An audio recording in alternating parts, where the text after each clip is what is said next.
Hey guys, welcome to the channel today. Today's video is a follow-up on the video I did a few weeks ago called 2018 Crosstrek Biggest Negative.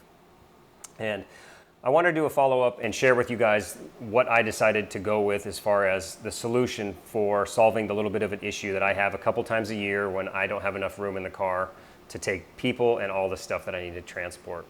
And before I get started on today's content, I wanted to kind of talk real quick about that video and kind of give the two main reasons why I did it, because I think I had not a ton of negative feedback, but some people apparently made them angry. But I wanted to kind of clarify the main reasons about that video. A lot of people thought I was complaining about the car and that I was stupid for buying a subcompact SUV and then complaining that it doesn't have enough space, which those of you who have been following along from the beginning know this is my second Crosstrek and I love the car. I bought it for its size like many of you did.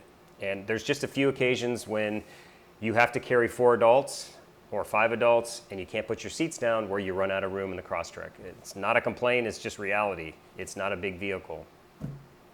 The two main reasons why I did that video was, number one, to take a real world example of, 4 people, adult-sized people, and a bunch of luggage and how it didn't fit.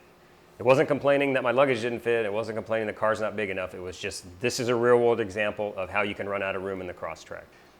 The second thing in that video I wanted to do was talk about solutions to the issue of not having enough room sometimes. And that's why we talked about the roof carrier and the hitch basket. As you know from the title, you know that I chose the hitch basket as my solution to the problem.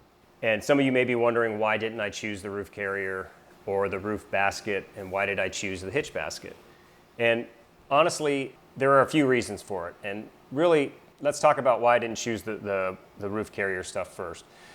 First and foremost was the fact that I have 2 roof-mounted bike racks on my car. I'm an avid cyclist, and I use those things every week, sometimes 3 or 4 times a week. So it's very convenient for me to have those up there. The other reason is a roof carrier is expensive. It's $400 or $500, and it's something I'm not going to use that often. So if I can find a cheaper solution that works out just as well, then that's the reason I'm going to do it.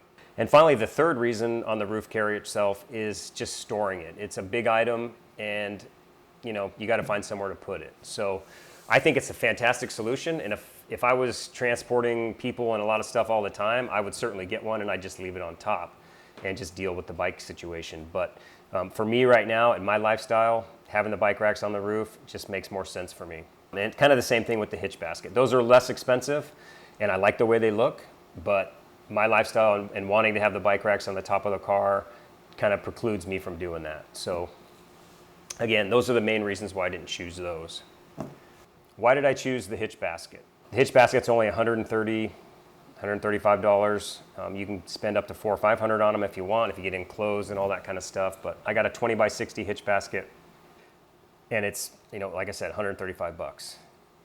Second reason, it's very easy to store. It's not, it's 20 inches by 60 inches, but you can just hang it from the ceiling in your carport and it's out of the way.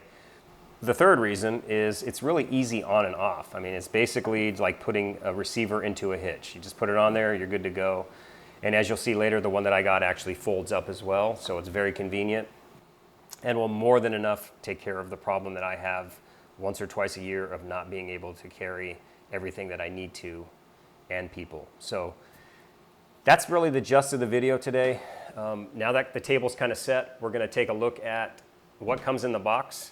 I'll tell you what hitch I got, or what hitch basket I got, and I'll just show you kind of a brief kind of putting it together. And then we'll go outside and look at it on the car. And I also drove around a little bit so you can just kind of get a feel for it.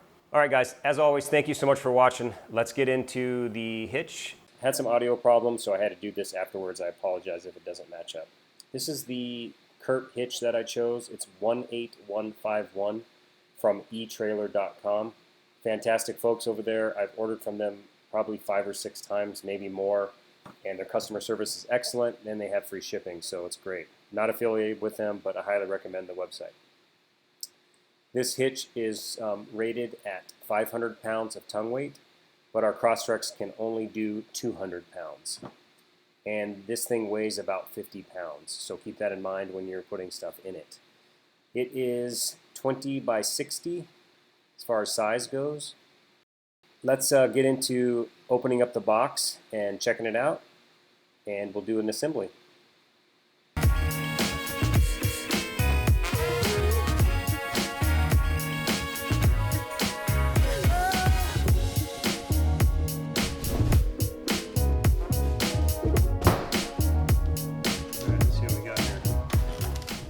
Oh, that's why. I lied earlier. They put the lock inside here, so that was nice of them. And this is just a little, this is a hitch pin, but it's also a lock. If you saw that ABN hitch tightener video I did before, I guess it's kind of a smaller version of that. So I've never used one, but it'll make it nice and quiet, hopefully, because nothing more annoying than hitch rattle.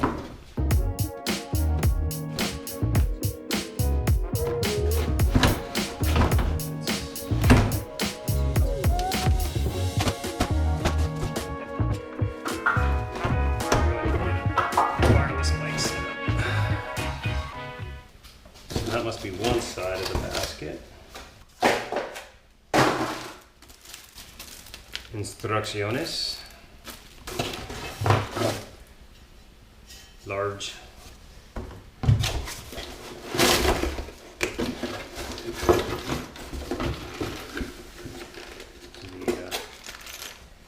Each piece.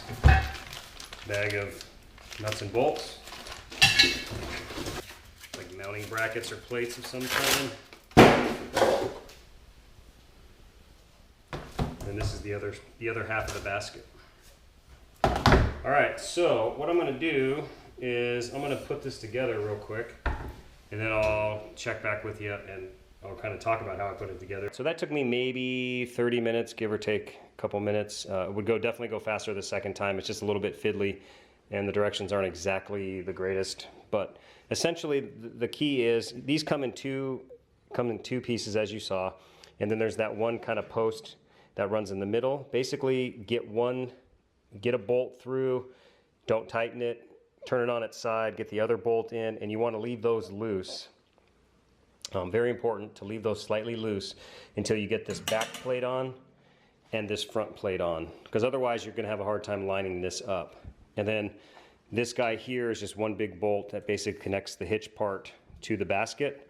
And there is a hitch pin that goes in here, so when you can rotate this thing when it's on the car, and you can do it either out or fold it up, which actually obviously the basket would be the thing moving, but we'll show you that when we go outside. So let's do that now, and we'll put it on the car and check it out.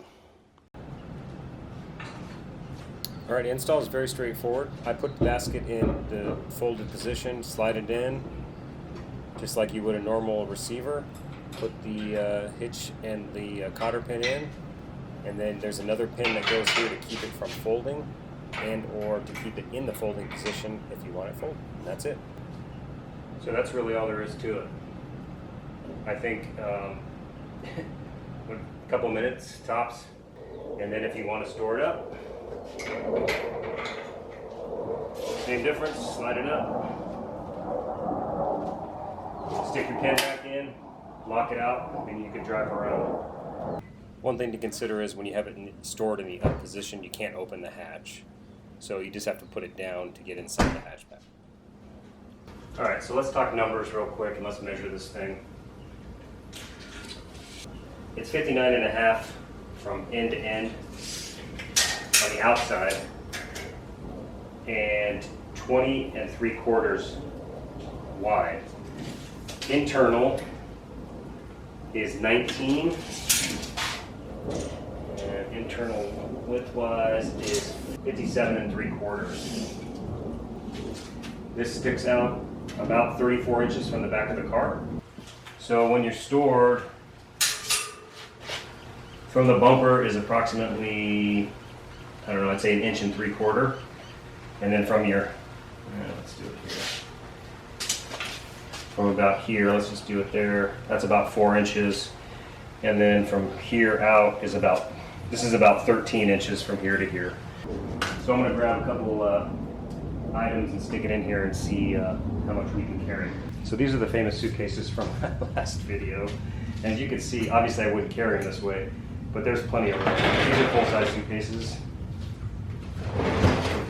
if you had to get crazy, I mean, you could put 4 of them in there. I mean, there's plenty of room. These 40 pounds is what an airline will let you take for free. So I've never had a suitcase much over that, 42 pounds, I think. So you could lay these down like this, strap them in, and you've got still a little bit more room for like a couple duffel bags. This hitch basket's going to actually be perfect for what I need. And let me give you a side view here so you can see how much room. So plenty of room in this thing. And it looks like it's a little angled because my front tires are off the garage. I came in here because it was raining a little bit. It does sit pretty flat. So anyway, yeah, so these fit no problem, and this hatch opens up, no issues with these on here, or with the basket on here. As you saw earlier, it does not open when it's folded up. All right, so that pretty much wraps up the video on my Curt Hitch basket. This was my solution to those few times a year when I need a little bit of extra room to carry stuff. So hopefully this will help you out if you're considering a hitch basket or a roof carrier or whatever. I kind of talked about earlier why I chose this one over the others. Doesn't make it right, it just works best for me. So any questions about it at all, don't hesitate to send me an email or leave a comment below. And as always, thank you so much for watching, and we'll see you next time.